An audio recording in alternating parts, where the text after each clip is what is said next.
Welcome to the Financial Technology Report, a leading information source on financial technology companies and solutions. In this episode, we speak with John Imbriglia, CEO of CrowdStreet, a platform for direct access private market investing. CrowdStreet has more than 300,000 members and over $4 billion of platform assets, and has expanded beyond its roots in commercial real estate to offer fund-based access across private equity, private credit, venture capital, and real estate. The company has also built partnerships to support manager due diligence and broaden its offering for self-directed accredited investors. John became CEO in 2024 after more than 2 decades working across fintech, private markets, and wealth platforms. He was previously a general manager at Platform Capital Management and a managing director at iCapital, where he was one of the firm's first employees. I'm your host, RJ Lumba. We hope you enjoy the show. If you like the episode, click to follow. John, thanks so much for taking the time. Great to be with you. No, thank you for having me, and it's a pleasure to be here. So I had actually spoken with CrowdStreet more than 5 years ago. At the time, the leader at the helm was Tor Steen. We had a great conversation. And so I'm excited to catch up and hear how things have evolved. I think at that time, I'm not sure if the positioning was still the same, but I know the predominant flow through the platform was in real estate investing. I know your positioning now is a bit different in that it's across private asset classes, but can you give us a sense for the different asset classes and which ones maybe have more volume than others? Sure, of course. And again, thank you for having us. And I also see that you're a UVA alum, if I had that correct. Yeah, wahoo wah. There you go. That's always actually, I'm going down there in a few weeks to visit campus. But CrowdStreet, historically, so I joined CrowdStreet as a CEO about a year and a half ago. And up until that point, the business had been focused solely on commercial real estate. So providing access for high net worth investors to an array of commercial real estate opportunities, both in the form of direct deal investment opportunities as well as into funds. And when I joined, one of the key strategic priorities that I set forth was, why don't we expand this? Why are we helping investors just solve one part of their portfolio in commercial real estate when I think we have the ability to provide them more solutions across broader private markets? And so over the past year and a half, we've done a number of different things to make that possible, including sort of an upgrade to the technology platform, new partners on the distribution side, new partners on the diligence side. And sort of the result of all that work is now a multi-asset class platform. And that's also supported by sort of a new brand that speaks much more broadly to the private market. And so today we offer access to what you may expect. So private equity, private credit, venture capital, real estate, and that list of sort of private asset classes will continue to expand. And RJ, for these newer asset classes to CrowdStreet, we're offering those in fund format. So we're offering diversified fund products to allow investors to access these markets. It's been a really interesting time for the private markets over the last couple decades. A lot of innovation has happened. A lot of platforms have come about. You were part of one of the platforms that was, the talk of the town, iCapital. And I think in the beginning, what was really interesting is major placement agents were coming together to kind of help form the ecosystem and facilitate family offices coming into this platform for private equity investing. What did you learn there that clues you into how to best build CrowdStreet going forward? So that's a good question. I certainly learned a lot. I was there for almost a decade. But backing up to sort of the first part of your question, I've been in my entire career, coming on 25 years, sort of in and around the private markets. First at a series of banks, that actually as a placement agent, raising money for private funds from institutional LPs, and obviously for many years at iCapital. And I think you're right. There's been a decade and 2 decade and a half evolution from private funds just being available to the biggest institutions. And then, slowly that began to sort of open up into the broader wealth platforms. And now, with groups like CrowdStreet, we're trying to open it up much more broadly to the sort of individual investor. And so there's sort of a clear arc of history there. I learned a lot at iCapital. I mean, like you did mention, sort of the early days of that business, the seed of the idea was born by a number of people, including myself, who had been in sort of the institutional and private equity world. And we were sort of sitting around and saying, why are we doing this? Why are we on airplanes? And why are we FedExing subdocs and carrying presentations? This is sort of the early 2010s. Why can't we digitize this? And so that was actually one of the first business models of iCapital. Is like, let's just digitize the fundraising process. And at the time, really thinking about the institutional fundraising process. It then became pretty clear pretty quickly that a big university endowment really wasn't going to pay us a lot of money to help us find XYZ private fund. That, they might have some benefit to the scale of use of technology or no paperwork. But for sort of a one-to-one transaction where the big LP is investing $100 million into some large fund, you really don't need technology, right? One subdoc, one LP to report to. However, when you broaden that out to, in iCapital's case, thousands of financial advisors and tens of thousands of underlying clients, technology becomes really important, right? Because then all of a sudden you're dealing with this voluminous amount of paper. And so that was sort of one of the early sort of light bulbs that went on over all of our heads at iCapital that, wow, we can use this technology we've built to actually open up this asset class much more efficiently into the broader wealth management community. Mm-hmm. And I think one thing that really surprised us early on in that business was even the biggest wealth managers. We initially started out by selling into the RIA channel, and then we started having meetings with some of the bigger banks. And it was interesting because they had the same problems. They had paper problems, they had access problems, they had education problems, they had workflow problems. And so then iCapital began servicing and continues to service those sort of large wealth management firms globally. So I saw that world from sort of the inside. iCapital is in the middle of a lot of that run up in private markets and wealth management. And so I saw the power of technology to deliver these assets at scale to a broader group of people. When I got the call about the opportunity at CrowdStreet, they said, well, the board had called me and said, what would you do were you to become the CEO? And I said, I think you've got a good base here on which to build with this real estate platform.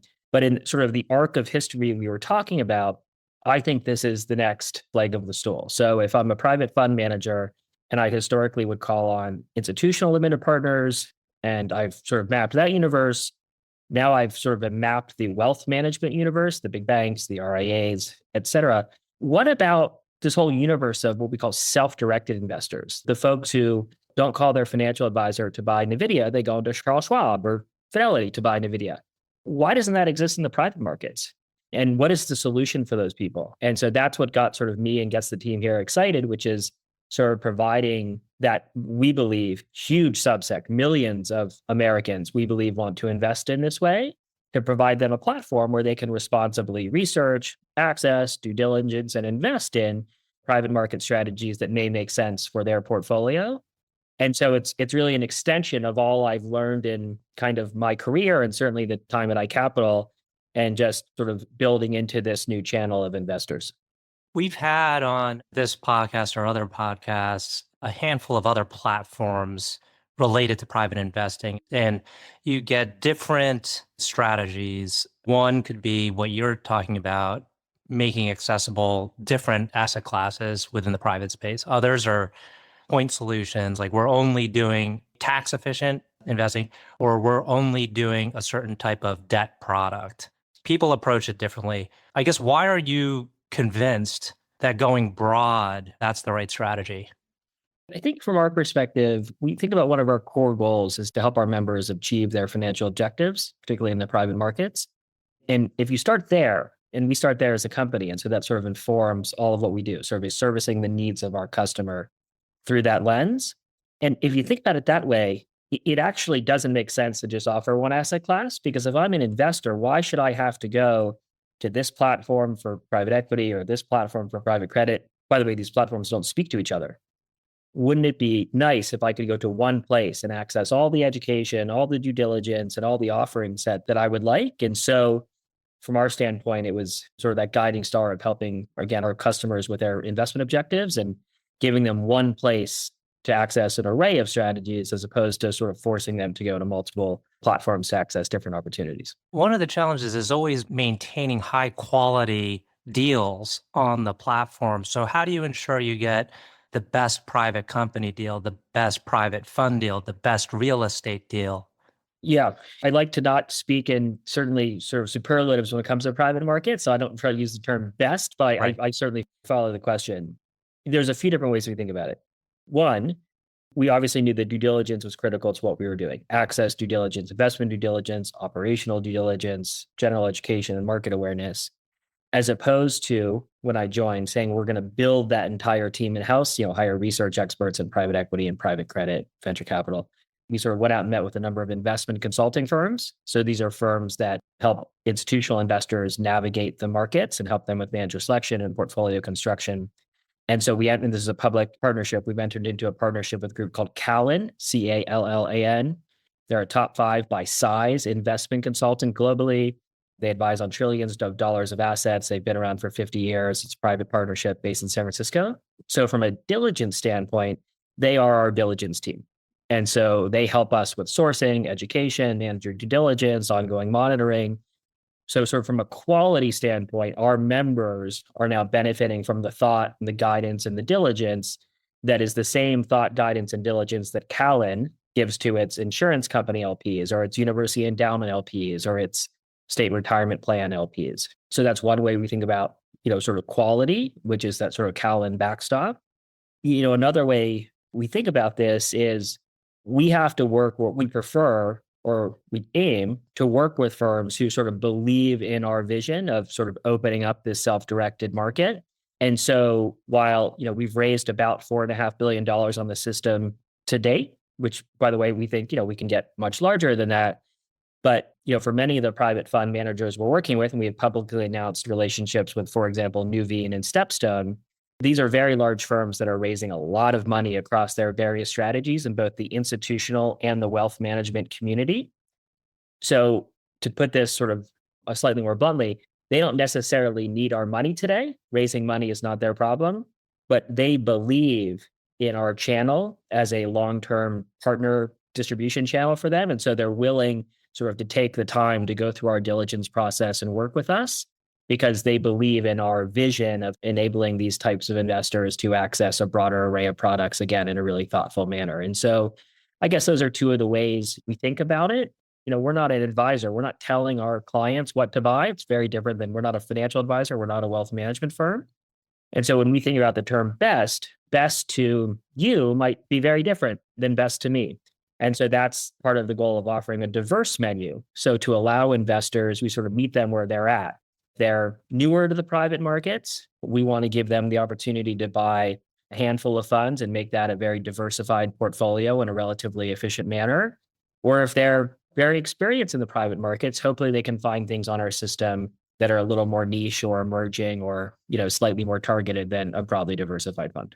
Mm-hmm. You described your channel or the channel you're most focused on very well. And I'm curious if this same person or investor who's, veers towards the more educated, more affluent, sounds like they can self-direct.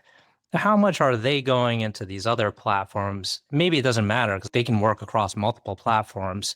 And, you're not necessarily competing head to head with, say, Case or EquityZen or Forge. Yeah, know all those companies very well. And there are nuances and differences, again, between us and all of those firms. And I think highly of all of those firms. I don't view this as a winner take all market, wherein if we had a direct competitor that did exactly what we did, it's a zero sum game versus us or them. We can't control sort of, where our clients invest. Probably most or many or perhaps all of our clients have a financial advisor and they use that person with estate planning or with other parts of their investment portfolio.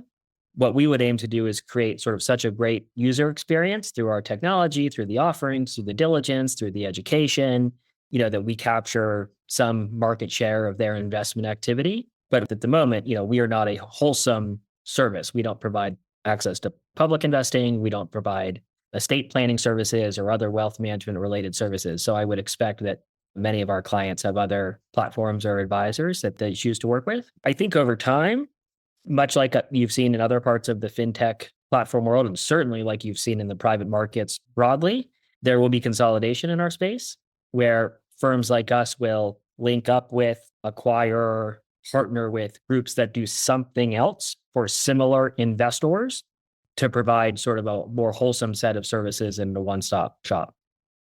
I was having a conversation with a fairly senior person at one of the large investment banks, and they were saying they were having internal conversations about a platform to purchase, to acquire. They saw that, I believe it was Morgan Stanley picked up EquityZen. Yeah. Hmm. And so they're actively considering the other platforms out there. Do you think about that? I mean, is that, on the horizon, or are you focused just on what do we do as CrowdStreet as a going concern for the foreseeable future? I'd say squarely the latter. I think if we build this business or continue to build this business in the correct manner, which is inclusive of a world-class brand, there's very little brand awareness of the private markets, actually, despite when you may read in the press, the actual average investor from our research doesn't really understand the private markets and certainly doesn't know many of the players, maybe outside of the largest players. So we think there's a very large opportunity in sort of the brand awareness part of this. If we think we can build that correctly, build a great distribution engine, build a great sourcing engine, build a great team, continue to upgrade our technology platform, we'll have success as a business. And, I certainly learned earlier in my career, if you do that, a lot of financing options become available to you, whether that's selling the company, merging the company, staying private, taking the company public. Those are all outputs from my perspective of sort of the hard work we do every day. And if we do all that hard work correctly, hopefully we'll have some of those options. How big is the portion of private company investment opportunities on the platform versus the other asset classes? So today we're focused on fund investments Oh, just as fund. opposed to Okay. individual company investments. Hmm. So if you think about it from a college analogy, we're offering to some degree 101 investment opportunities right now. So diversified products across the major asset classes. There will be a day where we offer the 401 class, which might be a co-investment opportunity, which might be an opportunity like a pre-IPO technology company that you might buy on a platform like Forge. But as we've moved into these other asset classes, we have started in that sort of 101 fund level. Okay. And then in terms of who's the target, we talked about some of the characteristics of the target investor here. What should be their minimum net worth? So our products are for accredited investors. Okay. So it's fairly low. Yeah, $1 million in net worth as opposed to qualified purchaser, which is the 5 million. We offer a number of evergreen strategies that obviously have been created by any number of asset management firms that make these private strategies available to that level of net worth. There are certain strategies that make these funds available to folks below that threshold, but for our platform, it's that accredited investor threshold. Excellent. And then what's the average investment size that folks put in? Historically, the average investment size has been about $56,000. So, not $5, not $10, not $20. These are substantial commitments. The average person on our system is a qualified purchaser. Most of the wealth on our system is held by qualified purchasers. Hmm. And that's historically been the average ticket size, which is, just over that 50K number. I referenced my conversation with Torstein. Shortly after that conversation, this is again going back several years, I was at the Phoenix Open and I was sitting around with a bunch of guys, real estate investors, and they referenced CrowdStreet coincidentally. And they said how they were able to raise whatever project they had put up on CrowdStreet within some absurdly short time frame, 30 minutes. They were able to raise $30 million. And those aren't the exact numbers, but it was something to the tune of that. Is that still happening? That pace of fundraising is not currently happening on the platform. Obviously, don't know the specific deal you're speaking about, but I think generally those stories were born out of sort of zero interest rate days, sort of pre-rising interest rate, zero interest rate economy when people were searching for yield and return. And I think the platform really benefited from some of that macroeconomic tailwinds. Hmm. So no, that would be an unusually fast fundraise for us at the moment. Right. Want to touch on you. We referred to your background, and where are you from originally? Oh, from Pittsburgh. Actually, I'm heading there tomorrow from Pittsburgh, Pennsylvania. Excellent. And then you go to St. Paul School? New Hampshire? Yep. Okay. And then Georgetown. What did you study at Georgetown? English and art history. Okay. And from there, you said, I want to do finance. Sort of, a little bit of winding rat after I had a few different jobs after business school. Ended up at Mellon Bank, which is a Pittsburgh company, in their New York office as an analyst for 2 years, and then went back to business school at UVA. Awesome. Do you follow UVA sports? I do. I follow Georgetown and Pittsburgh sports a little more closely, but I spent 2 years in Charlottesville, and you can't help but catch the bug. Right. Awesome. We're coming up on the tail end. I have two final questions. One is, can you tell us about a person who has had a profound influence on you? In a professional sense, Either. You could do professional, personal, just in general. I would, since we're talking about sort of work, I would reference one of my old partners and colleagues at iCapital, and I hope I don't embarrass her. Her name's Eileen Duff, and she was one of the managing partners of iCapital She ran all of alternatives globally at Credit Suisse before joining us. And I continue to admire her to this day. She was one of the sort of the hardest working, most honest people I've ever been around, and learned from her the importance of sticking up for yourself, the importance for sort of asking for what you want, the importance of treating everybody fairly and everybody the same, regardless of title, and just the importance of, even when you don't know the answer, just showing up and trying to figure it out in good faith and with respect for your colleagues and your clients. And she's certainly someone who comes to mind, tremendous partner and great person. Fantastic. Last question. Can you tell us about a charity, cause, or other endeavor you're passionate about? Very timely question. So one of the things we've launched at CrowdStreet alongside the sport of squash, which is a sport I have happened to have played my whole life, is we've launched what's called the CrowdStreet Financial Literacy Program. And so this January, in the middle of New York City in Grand Central Station, we were one of the main sponsors for a tournament called the Tournament of Champions, which is the biggest squash tournament in the world, and the best players in the world. And they put a court right in the middle of Grand Central. That's very neat. And in conjunction with that, with many of the larger charitable squash organizations around the country, under sort of the broad umbrella of something called Street Squash, we've launched a financial literacy program for their kids who often come from underprivileged backgrounds and come into these facilities all around the country and learn how to play squash and get mentoring and all those types of services. And alongside the squash organization, we've created this financial literacy program where sort of our colleagues are going out across the country into these various markets and help teach these kids financial literacy, how to balance a checkbook and all those sort of basic, building blocks of personal financial sort of understanding. And actually tomorrow I'm heading out to Pittsburgh for work, but also because we're sponsoring a squash tournament and launching a financial literacy program with their sort of local group, which is called Steel City Squash. That's awesome. When did the New York event start? Well, the tournament's been going for 30 or so years. Yeah. In January, it was in late January this year, went for like a week and a half. And one of the cool things we did is as a sponsor, you get pro-am spots. So you get to, hop on the court with, in our case, with literally the best players in the world and, hit the squash ball.